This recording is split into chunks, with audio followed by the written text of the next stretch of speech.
friends, I'm back to do another list video. I do a lot of list videos. I'm actually very like a list focused reader. I make a ton of lists and I just have to remember to utilize them, but I will show you guys in one of my reading vlogs what my reading shelves look like. So I'm gonna have shelves that correspond to all these lists, so hopefully they'll get read in a more timely fashion. Most of these came out in 2022. Some of them snuck in and came out later, but this is sort of like similar to my to my self-destruct list. I really want to read these. I want to make these a priority. Some of them I know I'm definitely going to read, so I put on this here sort of like an easier things, because when I made this list last year, I read nothing until November, and that was a bad decision. So, A Wilderness of Stars by Sarah Andre just came out, and this is a witchy, astronomical star related witch novel, which I think is really interesting. So I'm gonna hope to read this soon. I may read it like before the end of the year, we'll see, but I'm gonna toss it on this list. And it's like a mystery. It's like a YA mystery, I think. Maybe it's not. I think she normally writes mystery. I'm gonna assume it's a mystery. So, but this is one that sounds super interesting, so hopefully I'll get to read it. I did like her other two books. I think I liked her first one a little bit more than her second one. And then another mystery thriller is 14 Ways to Die by Vincent Ralph.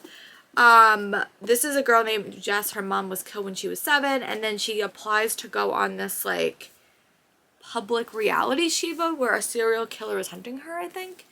And the chapters are like so short, so this would be a great like commute book or a great readathon book. But yeah, he came out with a bunch of books this year, but this is the one that I saw that intrigued me the most, and that's why I picked it up. And it is pretty long, but the chapters are super short. So.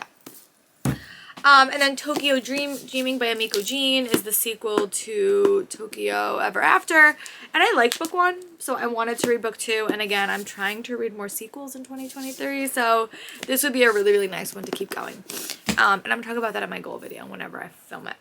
And then The Roughest Drafts by Austin Sigmund Broca and Emily Weberly. This is their debut, their adult debut, and it's about two writing partners that are married, I think, and they wind up breaking up, but they still have one more book on their contract, and they have to write it together.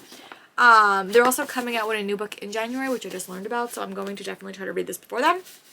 I really like their YA books. Their YA books always make my end of the year list, and With and Without You probably will, but this is one that has escaped me. And then another mystery thriller on this list is Laugh Seen Leaving. In the wake of his girlfriend's disappearance, the spotlight is on him. And I love books about male main characters. And I read White Rabbit a while ago and didn't love it, but this one sounds more up my alley, so I'm hoping I'll get to read this. And I've had this for quite a long time. I think I got this when I got White Rabbit. So, but I love a good mystery, so I'm really excited for this one as well. And now let's get into the bulk of this list, as always, the YA fantasy. Stack is a series of sequels that have came out. A couple of these got pushed back like quite a bit, so I was supposed to read them earlier in the year, and then they just got away from me. So Amari and the Great Game kept getting pushed back. It was supposed to come out in January, and then it got pushed to come back in July, and then it just came out in November. So I really do want to read this, and it is a sequel, so I don't know. I'm probably going to wait to 2023, but there's a possibility I might read it this weekend. I don't know what I'm going to read this weekend. I'm going to do like a challenge thing for myself. So, but this one is one that I really do want to read. I loved Amari and the Night Brothers, so I hope that I really like this one as well. I'm sorry I'm not talking about summaries, but this was a series that was like everywhere. And a lot of these, I don't know the summaries of. They just been on my TBR for a very long time. Forging Silver and Stars by Bridget Kimmerer is the first book in a companion series to the Curse So Dark and Lonely series. And this follows Jax and Kaylin, who have been best friends forever. And I love books about friends, like Friends to More possibly. That's like my favorite trope. And I really do like her writing style quite a bit. I actually have another book on a different list, Defend the Dawn, which is a sequel that I do have to read. So yeah, a lot of Bridget Kimmerer in my future. And then Master of Iron by Trisha Ladisarea is another one that I just neglected. Again, I'm putting it on this list to get read. I'm actually really excited to read this one, so hopefully we'll get read. This cover is so pretty. It's like my favorite color. And I liked Blade of Secrets. I thought it was unique and different. And again, I'm really excited for this one as well. And then Blood Marked by Tracy Deonn is a book that I have wanted to read. I feel like I probably need to re-listen to Legendborn because it's been a bit since I read it, but I'm excited. It's like a Thorian legend. It's like upper YA.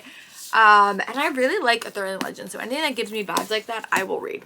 Let me know if you want an Arthurian legend reading vlog, because I have a couple of them hiding on my shelves that I could do it for. Okay, so those are like the sequel-esque books. And then here is just some YA fantasy. Frostfire by Amanda Hocking is one that I'm definitely going to unhaul if I don't get to it. I want to read it in the winter, which is why it's on this list, but I think I'll probably get to it. And I also have Ice Kissed, so I might do I'm trying to get better at reading series. So if any of these have sequels, I'm going to try to read them shortly rather than wait for 40 years. But yeah, this is one that I've had, and I haven't really read anything by Amanda Hocking, so I've been curious to see if I like her writing style. The Liar's Crown by Abigail Owen is one I got in a really cool PR package from Entangled, and I just haven't got around to reading it, but I want to. And this is another political intrigue novel, which is definitely what I want, and I'm so excited for this cover and this book. I really want to read it. I just, again, had a rough time with YA fantasy this year. We'll talk about it in goals. A Far Wilder Magic by Alison Saft is a quest, and I'm all here for a quest story, and these two characters have to work together to do this quest. And I think it's gothic as well, which I'm super excited for. So yeah, this one didn't come out this year, I think, but I really do want to read it. So. And then Amy Kaufman gave me a couple of recs that wound up on this list. So one is The Midnight Girls by Alicia Janiska. And this again is a snow-cloaked kingdom, and I think this is an LGBTQ plus story. So again, don't know much. Two rivals, one heart, and a kingdom ready to watch them burn. So yeah, that cover is so pretty. And I have a couple other books by this. Two monstrous girls, one heart to consume, and a rivalry that could cost them everything. So I'm excited for this one as well.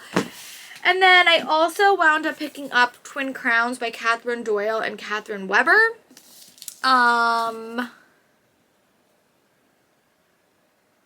Yeah, oh, this is the author that wrote the Storm Keeper trilogy, and I liked her writing style, but this is about twins. And you had me at twins. If you have a book about identical twins or twin sisters, I'm going to read it. So that is why it's on this list. It came out recently, and I just never got around to reading it, but I want to. And I think sort of like Liar's Crown, it has a lot of political intrigue attached to it. And then the genre I am trying so hard to read more of is adult fantasy. I don't have a ton on this list, but I do have some behemoths. So I have A Strange and Stubborn Endurance by Faz Meadows. I picked this up super randomly, and I have no idea what's it about, but I know it's about an LGBTQ plus character. So it's a Byzantine politics, lush sexual energy, and a queer love story. This is by turn sweet and sultry. Ooh, that one sounds interesting. So again, another one I would probably read in the winter just because the colors would work with winter. And I finally know what this series is about, so I want to read the Every Heart in a Doorway series by Shauna McGuire. I might get the audiobooks because they're so short.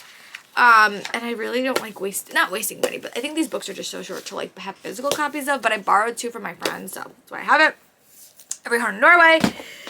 And then the behemoth that is Babel Babel by R.F. Kuang. I know this is Meg from Meg in a Book's favorite book of the year, so I'm doing a challenge where I read their favorite books of the year, and I think this might be for her blog specifically, so I will probably read it. I don't even have to watch her video.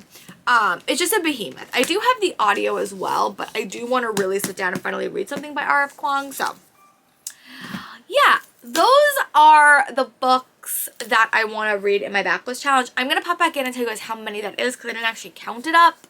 And then we'll chat about how I'm going to assess this, list throughout the year.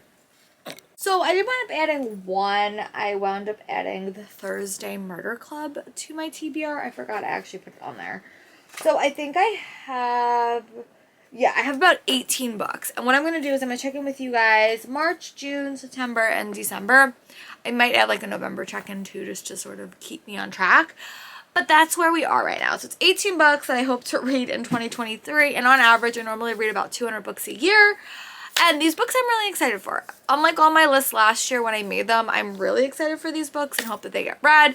I was just following other people's videos, and they don't even keep they don't even check back on their list. I actually do. I actually put them in a lot of places, so I have ways to check back on them. And again, because I said I'm a list checker offer, me and TBR games and stuff really does work. So for me, it just works. It may not work for every reader, but for me, it does. So I'm gonna go get ready to film my next video for Bookmas, and I'll talk to you guys tomorrow for another video. Bye, friends.